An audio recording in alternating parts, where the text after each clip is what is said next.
अरे तोते भाई, क्या डरपोक बने बैठे हो। आज नया साल है, आज जश्न मनेगा।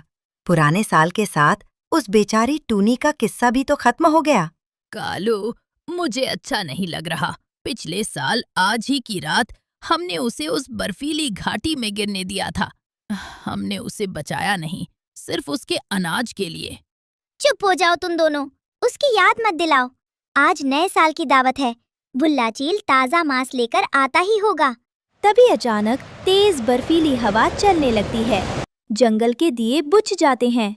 दूर से किसी के रोने की आवाज आती है। नया साल मुबारक हो मेरे कातिलों। अरे भागो, कोई मेरा पीछा कर रहा है। हवा में पंख फड़फड़ाने की आवाज है, पर कोई दिख नहीं रहा। सावधान, आज इंसाफ की रात है। जिसकी आत्मा को शांति नहीं मिली वो वापस आई है। अचानक एक नीली रोशनी चमकती है और फटे हुए पंखों वाली सफेद आंखों वाली टूनी की रूह प्रकट होती है। उसके गले से खून की बूंदें टपक रही थी। क्या हुआ टुनटुनी? अपनी सहेली को पहचान नहीं पा रही? तुमने ही तो धक्का दिया था मुझे उस रात। नहीं, वो एक हादसा था। टूनी, मुझे माफ कर दो। माफी? जब मैं बर्फ में दब रही थी और तुम सब मेरा अनाज बांट रहे थे, तब माफी कहाँ थी? कालू, तूने मेरी आखिरी चीख पर ठहाका लगाया था ना? टूनी, नहीं, मैं तो बस, मुझे छोड़ दो। मैं तुम्हारा सारा अनाज वापस कर दूंगा। अनाज नहीं कालू, मुझे तुम्हारी सांसें चाहिए। नए साल का पहला तोहफा। भूतिया टूनी चिड़िया की आत्मा तेज गति से कालू की तरफ लपकती है।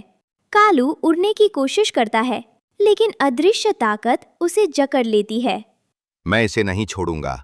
ये तो बस एक नन्ही चिड़िया है। भुल्ला चील झपट्टा मारता है, लेकिन भूतिया टूनी चिड़िया की आत्मा आग के गोले में बदल जाती है। भुल्ला, तूने अपनी ताकत का गुरूर दिखाया था ना? अब देख। अचानक हवा में सैकड़ों नुकीले बर्फ के टुकड़े तैरने लगते हैं। उल्लू दादा, कुछ कीजिए, हम सब मारे जाएंगे। मैं कुछ नहीं कर सकता। पाप का घड़ा भर चुका है। जो बोया है वही काटोगे। टुनटुनी, तू तो मेरी सबसे अच्छी सहेली थी ना? चल मेरे साथ उस अंधेरी घाटी में, वहां नया साल मनाएंगे। नहीं, मुझे छोड़ दो, बचाओ। भूतिया टूनी चिड़िया की आत्मा एक भयानक चीख मारती है। पूरा पेड़ हिलने लगता है। कालू कौआ और भुल्ला चील अचानक पत्थर के बन जाते हैं। टुनटुनी के पंख अपने आप झड़ने लगते हैं। मैंने तुम सबका क्या बिगाड़ा था? बस थोड़ा सा दाना ही तो मांगा था ठंड में। तुमने मुझे मरने के लिए छोड़ दिया।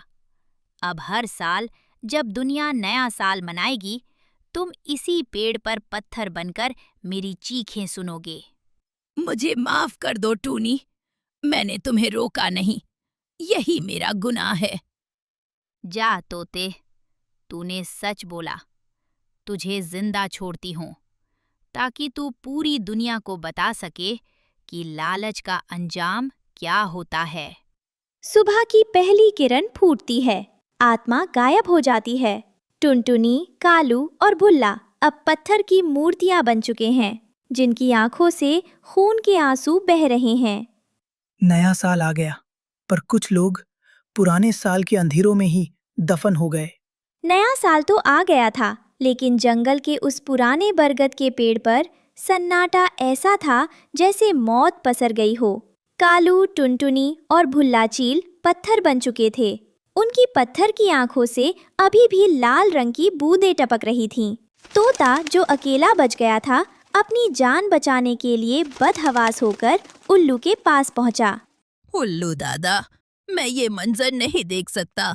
उनकी आंखों में वही आखिरी पल का खौफ जम गया है। क्या कोई तरीका नहीं है उन्हें वापस लाने का? क्या आत्मा कभी शांत नहीं होगी?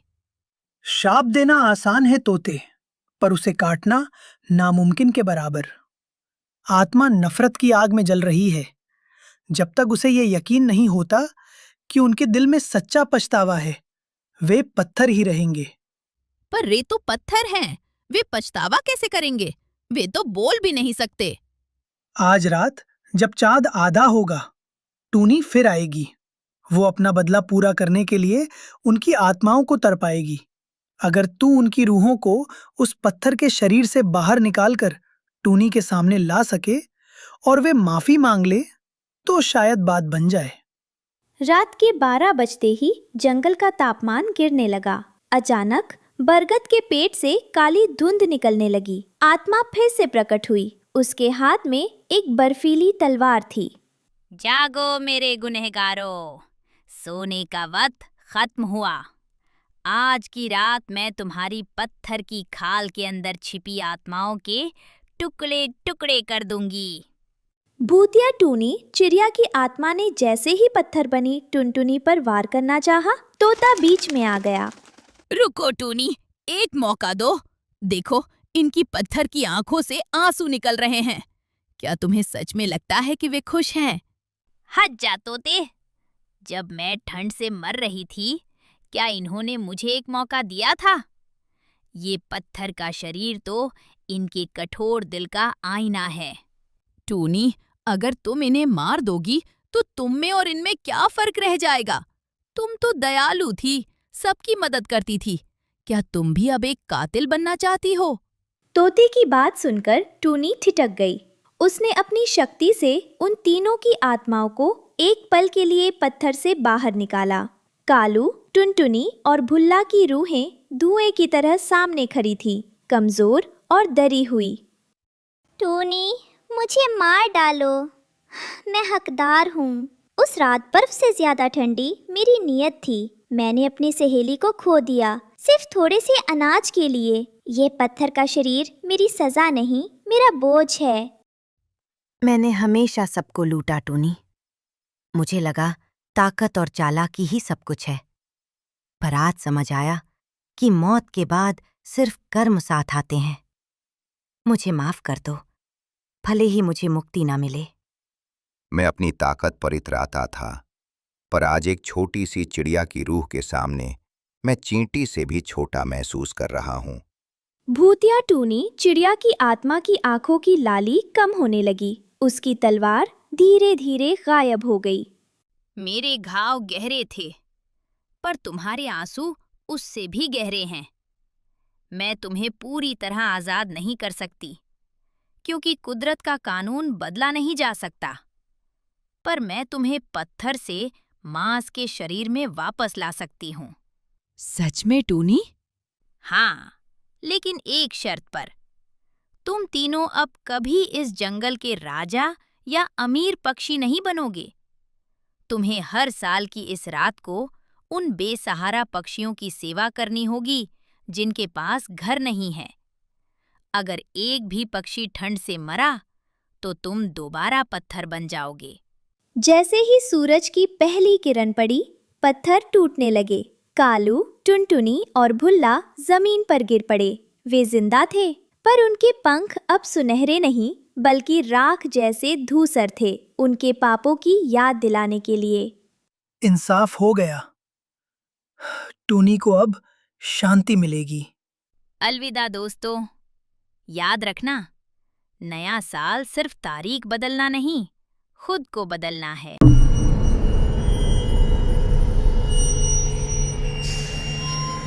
सर्दियों की छुट्टी के बाद गोलू और टुनटुनी चिड़िया का स्कूल दोबारा खुला था।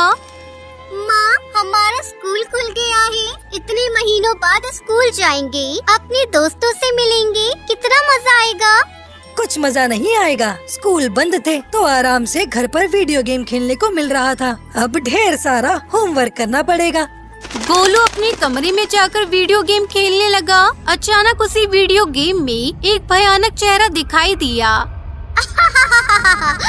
वीडियो गेम खेलना बंद करो, वरना तुम्हारे लिए अच्छा नहीं होगा। ये देखकर वो चिल्लाने लगा। तभी उसकी बहन टुनटुनी और उसकी माँ उसके कमरे में आई। क्या हुआ गोलू, तुम चिल्ला क्यों रहे थे? माँ, वीडियो गेम में कोई भूत या चिड़िया की आत्मा है। उसने मुझसे बोला, ज्यादा वीडियो गेम खेल खेल कर तेरा दिमाग खराब हो गया है। इसमें इतने चिल्लाने वाली क्या बात है? कोई कैरेक्टर होगा गेम का। अब सो जा, कल स्कूल जाना है तुम्हें। वही टुनटुनी अपनी ड्रेस निकालने के लिए अलमारी खोलती है। उसके अंदर एक भूतिया चिड़िया की आत्मा खड़ी थी जो उसका गला पकड़ लेती है। टुनटुनी, अब तू नहीं बचेगी, मैं तुझे नहीं छोड़ूंगी, मार दूंगी। ये सुनकर टुनटुनी चीखने लगती है। तभी उसकी माँ वहाँ आती है, मगर वहाँ उसे कोई नहीं मिलता। अगले दिन गोलू और टुनटुनी स्कूल जाने के लिए निकल जाते हैं। दोनों एक पेड़ के पास खड़े होकर अपनी स्कूल बस का इंतजार कर रहे थे। कल हमारे साथ जो हुआ वो हमारा वहम नहीं था, लेकिन माँ हमारी बात का विश्वास नहीं करेगी। तभी अचानक एक भूतिया टूनी चिड़िया की आत्मा पेड़ के ऊपर से गोलू के गले में फंदा डाल देती है और गोलू को खींचने लगती है। अंकल, अंकल मेरे भाई को बचाइए ना, मेरे भाई को बचा लीजिए। टुनटुनी बेटा, लेकिन तुम्हारा भाई तो बस में ही बैठा है। टुनटुनी को समझ नहीं आ रहा था कि ये सब उसके साथ क्या हो रहा है। फिर स्कूल की छुट्टी होने के बाद वो बस में बैठकर अपने घर जा रहे थे। तभी अचानक बस रुक गई। टुनटुनी और गोलू ने देखा कि बस में उनके अलावा कोई और स्टूडेंट नहीं था। ड्राइविंग सीट पर एक भूतिया टूनी चिड़िया की आत्मा बैठी हुई थी। नहीं छोड़ूंगी, तुम दोनों को मार दूंगी। तुम्हारे पिता डॉक्टर कालू की वजह से मैं और मेरा पूरा परिवार मारा गया। अब तुम लोग भी मरोगे, जब भी मेरी आत्मा को शांति मिलेगी। भूतिया टूनी चिड़िया की आत्मा उन दोनों की तरफ बढ़ती है। दोनों दरवाजे से बाहर भाग जाते हैं। वो उनका पीछा करने लगती है। आज तुम दोनों को कुचल कर रख दूंगी, छोड़ूंगी नहीं तुम दोनों को। जब टुनटुनी और गोलू दौड़ते दौड़ते रेड लाइट पर पहुँचे, उन्हें अपने पापा की कार दिखाई दी। अरे बच्चों, क्या हुआ? रोड पर ऐसे क्यों भाग रहे हो? और तुम्हारी बस कहाँ है? वो दोनों अपने साथ हो रही चीजों के बारे में अपने पिता को बताते हैं। मेरी वजह से किसी की जान चली गई? ये कैसे हो सकता है? चलो जल्दी से कार में बैठो, पहले घर चलते हैं। तीनों लोग कार में बैठ जाते हैं। कालू ने बहुत तेजी से कार चलाई। उन्होंने अचानक देखा कि उनके सामने स्कूल बस आ रही है, जिसमें भूतिया टूनी चिड़िया की आत्मा बैठी हुई थी। तीनों को लगा जैसे बस ने उन्हें कुचल दिया, लेकिन बस कार के बिल्कुल किनारे आकर रुक गई। बस से एक भूतिया चिड़िया की आत्मा बाहर निकलती है। मेरा नाम टूनी है डॉक्टर। मेरे पिता हार्ट के पेशेंट थे। ट्रैवलिंग के दौरान उनकी हार्ट की प्रॉब्लम बढ़ गई। मैं आपकी क्लिनिक पर आई थी, लेकिन आपने मेरे पिता को नहीं देखा। मैंने आपसे बहुत रिक्वेस्ट की, लेकिन आप नहीं माने और अपनी क्लिनिक बंद करके चले गए। मेरे पिता की उस रात मृत्यु हो गई। इस सदमे में मेरी माँ ने आत्महत्या कर ली और फिर मैंने भी बस के आगे आकर अपनी जान गंवा दी और जब से मेरी आत्मा भटक रही है। मुझे माफ कर दो, मुझे नहीं पता था कि मेरी एक छोटी सी गलती इतनी भारी पड़ेगी। एक डॉक्टर की पहचान बीमारी के समय ही होती है। यदि महामारी के समय या किसी भी परेशानी के समय आप जैसे डॉक्टर छुपकर बैठ जाएंगे तो आम पक्षियों को क्या होगा? मैं तुम पक्षियों को मारना नहीं चाहती। मैं बस यही संदेश तुम्हें देने आई थी कि कभी भी किसी मजबूर की मदद के लिए मना मत करना, वरना अंजाम अच्छा नहीं होगा। डॉक्टर कालू डिसाइड करते हैं कि अब वो अपनी क्लिनिक पर आने वाले सभी मरीजों को देखेंगे और किसी को मना नहीं करेंगे। ये सुनकर भूतिया टूनी चिड़िया की आत्मा वहाँ से गायब हो जाती है।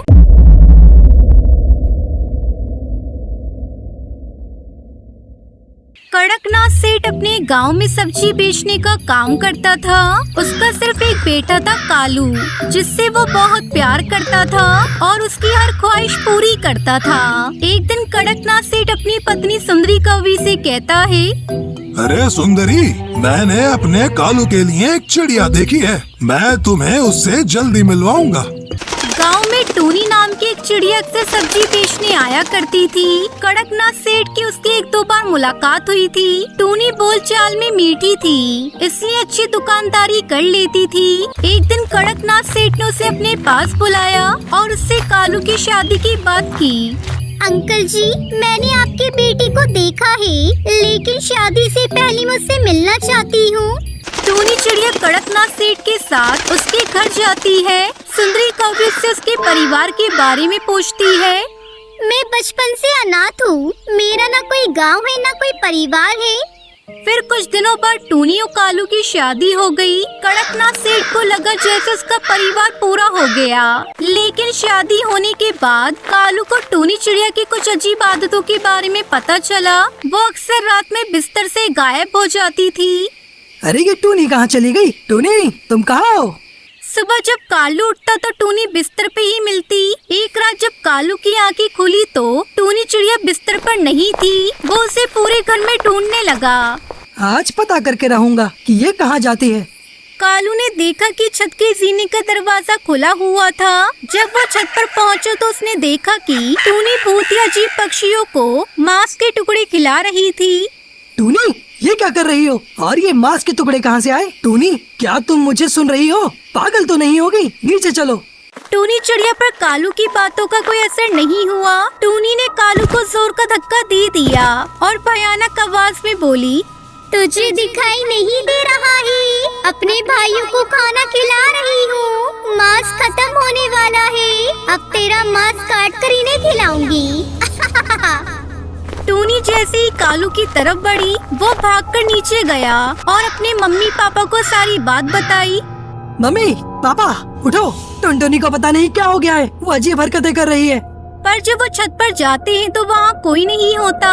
वो सब सोने चले जाते हैं। फिर अगली रात भी वो गायब हो जाती है। लेकिन जैसे वो कमरे से बाहर निकला तो उसने कुछ ऐसा देखा कि उसके हाथ से उसका मोबाइल छूटकर गिर गया। टूनी अपने असली भूतिया रूप में पक्षियों की मुंडी लेकर उसके माँ बाप के ऊपर हमला करने वाली होती है। तभी कालू जोर से चिल्लाने लगता है। उसकी आवाज सुनकर वो दोनों जाग जाते हैं। चलो अच्छा है, तुम सब जाग गए। अब तुम तीनों में से कोई भी नहीं बचेगा। मैं तुम सबको मारकर अपनी सालों की भूख मिटाऊंगी। अब देखो मैं क्या करती हूँ। लेकिन तभी कालू कौवा उस पर वार करता है और उसे बेहोश कर देता है। फिर वो सब मिलकर भूतिया टूनी चिड़िया की आत्मा के हाथ पैर बांध देते हैं। तांत्रिक जिगर बाबा को बुलाओ, वो ही हमें इस मुसीबत से बचा पाएंगे। अगर मुझे पता होता ये कोई भूतिया चिड़िया की आत्मा है तो मैं इससे तुम्हारी शादी कभी नहीं करवाता। फिर कालू तांत्रिक जिगर बाबा को अपने घर लेकर आया। तांत्रिक जैसे अपनी भस्म भूतिया टूनी चिड़िया की आत्मा के मुंह पर मारी तो उसे होश आ गया। ए तांत्रिक, तू यहाँ पर क्या कर रहा है? चला जा तू यहाँ से, इसी में तेरी भलाई है, वरना तेरा अंजाम अच्छा नहीं होगा। इस चिड़िया के शरीर में भूतिया चिड़िया की आत्मा का प्रवेश है। वो अपनी औलाद चाहती है, इसलिए उसने तुम्हारे बेटे से शादी की। लेकिन समस्या ये है कि इस चिड़िया के शरीर में बचपन से रह रही है, तो इसको निकालना थोड़ा मुश्किल है। बाबा, आप टूनी के शरीर से इस आत्मा को निकाल दो। मुझे मेरी पत्नी वापस चाहिए।